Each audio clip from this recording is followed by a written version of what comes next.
And you know, that's a little bit old, that chart. That chart's a couple of months old. And if you want to really see something that's said, take a look at what happened.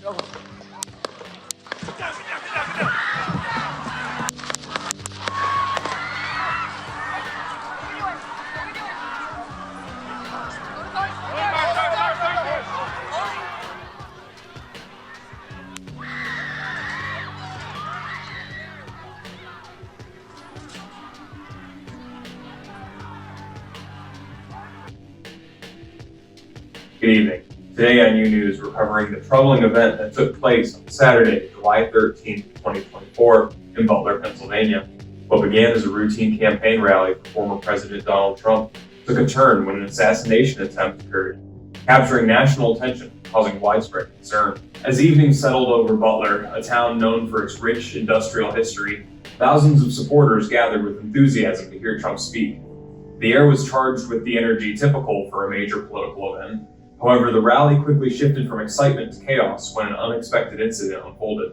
At 6:11 p.m., just minutes after Trump began addressing the crowd, gunshots rang out. Take a look at what happened. Witnesses described a sudden hush and confusion, many not comprehending what had happened, followed by disorder.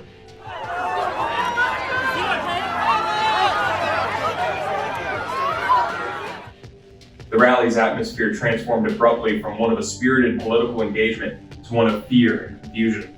In response to the threat, Donald Trump took cover behind the podium as Secret Service agents moved quickly to protect him, forming a protective barrier around the former president.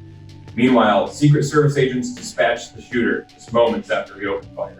The sight of blood on Trump's face as he was escorted from the stage was unsettling for many in attendance. Despite the tense situation, the crowd rallied in support, chanting "USA, USA," as Trump was safely moved to a secure location, mouthing the words, "Fight, fight." The human cost of this event became evident in the aftermath. Tragically, one individual lost his life due to the violence. Governor Josh Shapiro later confirmed that the victim was Corey Campertori. Good afternoon. I'm Pennsylvania Governor Josh Shapiro. I've just come from a briefing with the FBI and the Pennsylvania State Police. We lost a fellow Pennsylvanian last night, Corey Campertori. I just spoke to Corey's wife and Corey's two daughters. Corey was a girl dad. Corey was a firefighter. Corey went to church every Sunday. Corey loved his community. And most especially, Corey loved his family. I asked Corey's wife if it would be okay for me to share that we spoke.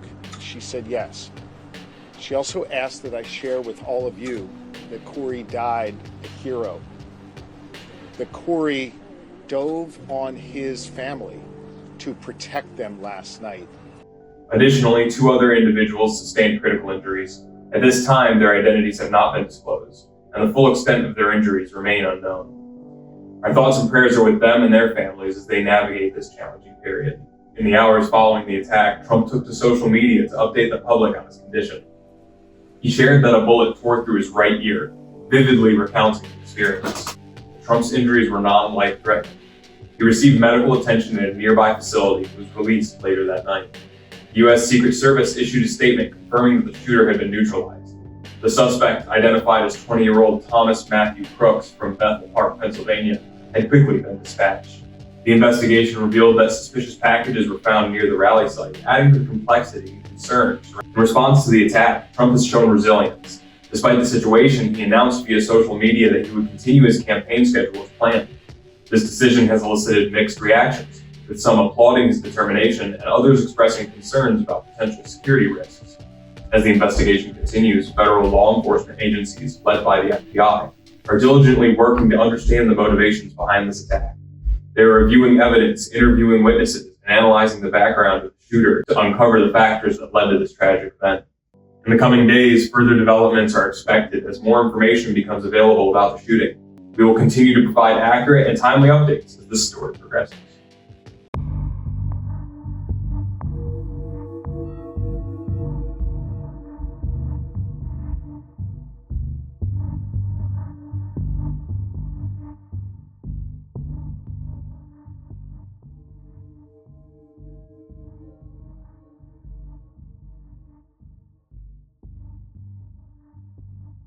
We now turn our focus to the individual responsible for the assassination attempt on the former President Donald Trump. The suspect, 20-year-old Thomas Matthew Crooks from Bethel Park, Pennsylvania, is at the center of the investigation. This is what we know about Crooks and the circumstances leading up to the tragic event. His background and motivations remain under intense scrutiny.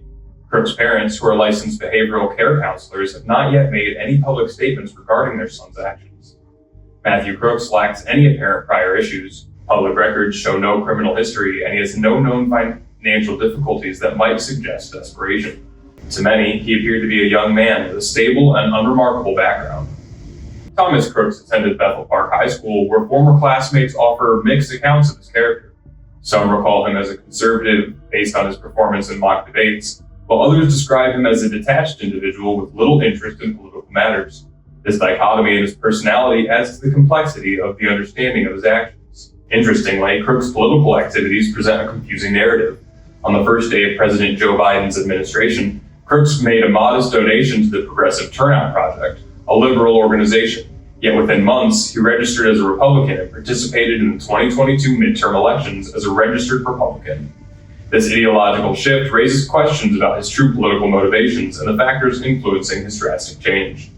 Despite these political activities, Crooks maintained a low profile online.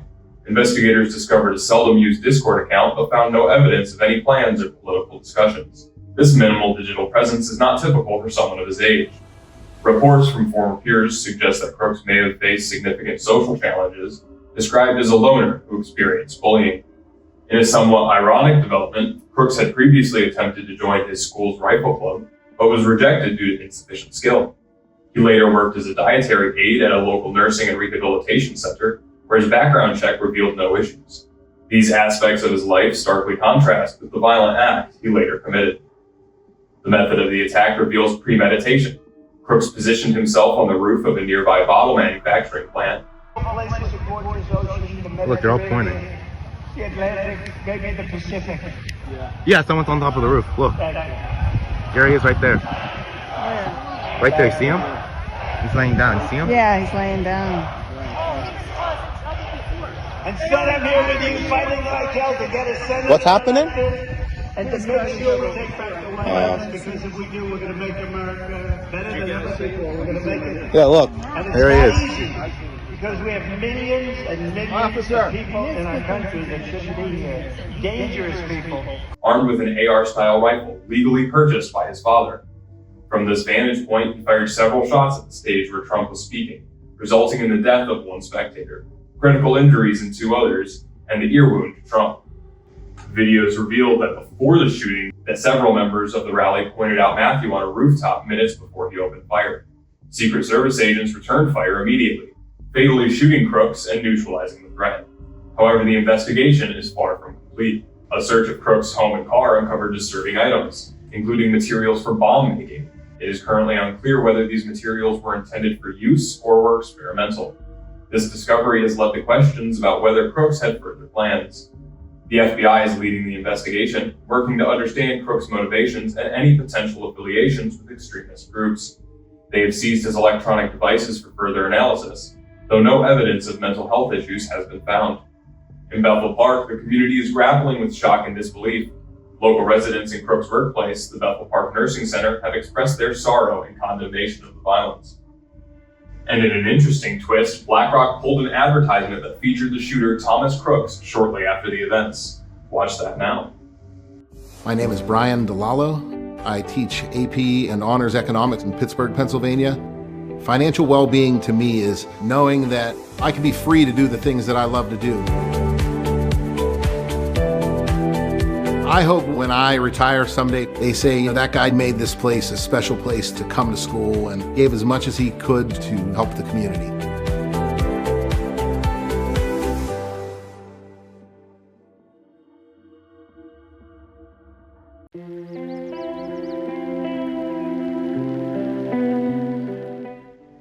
In the immediate aftermath, political leaders from both parties have condemned the violence and expressed their support. President Joe Biden, speaking from the White House, extended his prayers to Trump and the rally attendees. Violence has no place in our democracy, Biden stated, acknowledging the Secret Service's effective response. A former president was shot, an American citizen killed, while simply exercising his freedom to support the candidate of his choosing. We cannot, we must not go down this road in America. We've traveled it before throughout our history. Violence has never been the answer. Whether it's with members of Congress of both parties being targeted and shot, or a violent mob attacking the Capitol on January 6th, or a brutal attack on the spouse of former Speaker of the House, Nancy Pelosi, or information and intimidation on election officials, or the kidnapping plot against the sitting governor, or an attempted assassination on Donald Trump. There is no place in America for this kind of violence, or for any violence ever. Period. No exceptions. We can't allow this violence to be normalized. Former President Barack Obama and George W. Bush also weighed in, emphasizing the importance of civility in politics and expressing relief at Trump's safety. Obama's remarks called for a renewed commitment to respectful political discourse. Although we don't yet know all the details, we should be relieved that former President Donald Trump was not seriously harmed, Obama said, urging a commitment to civility and mutual respect. Both Obama and former First Lady Michelle Obama sent personal wishes for Trump's recovery. From the Republican side, Senate Minority Leader Mitch McConnell and House Speaker Mike Johnson offered praise for the law enforcement response. McConnell expressed gratitude that Trump appeared to be fine, while Johnson condemned the attack as horrific and unacceptable, assuring that he was closely monitoring developments with law enforcement. Democratic leaders, including Senate Majority Chuck Schumer and House Minority Leader Hakeem Jeffries, also voiced their condemnation of political violence. Schumer emphasized that political violence has no place in our country, while Jeffries praised the decisive response from law enforcement and reiterated that such violence is never acceptable. In response to the tragedy, former President Trump has taken a notable step to support the victims and their families. He has authorized a GoFundMe campaign aimed at raising funds for those affected by the attack. As of Sunday morning, the campaign has garnered over $4 million of its $1 million goal. The fundraiser, promoted by Trump's eldest son, Donald Trump Jr., promises that all donations will go directly to the victims and their families as they navigate their grief and recovery. This initiative has received considerable backing within the Republican Party. Notably, Vivek Ramaswamy, a former Republican presidential candidate, and his wife, Apurva, have contributed $30,000 to the fund. Ramaswamy urged others to support the campaign, stating, "God intervened on behalf of our nation last night." What went through your mind? What's going through your mind now? What's going through my mind now, first of all, is we heard the story of that person, an innocent, enthusiastic rally goer who was shot and killed. First, our heart goes out to them and our condolences goes out to that family. But I should say this, Trace, is that I personally believe that God intervened today, not just on behalf of President Trump, but on behalf of our country.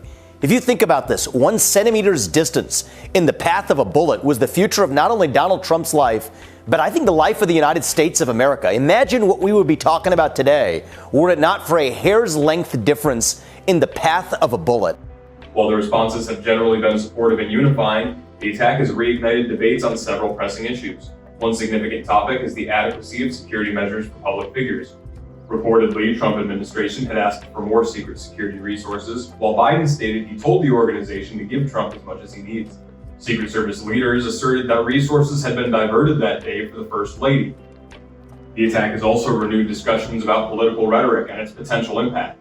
Some Trump supporters have criticized media coverage and linked the incident to President Biden's campaign rhetoric, often linking former President Donald Trump to Hitler and other authoritarian figures. Senator J.D. Vance has suggested that Biden's rhetoric might have contributed to the attack, a claim under debate. Gun control has once again come into focus, especially given that an AR-15 style rifle was used in the attack. The discovery of bomb-making materials in Crook's possession has further intensified concerns about the potential for more severe violence. Amid these debates, many are calling for a period of reflection and unity. There's a growing emphasis on reducing divisive rhetoric and finding common ground, even as political differences persist. With a presidential election on the horizon, it remains to be seen whether these calls for unity will result in meaningful changes in the political landscape. We will continue to bring you updates on this developing story, including progress in the investigation, responses from political leaders, and the broader impact on the national political landscape.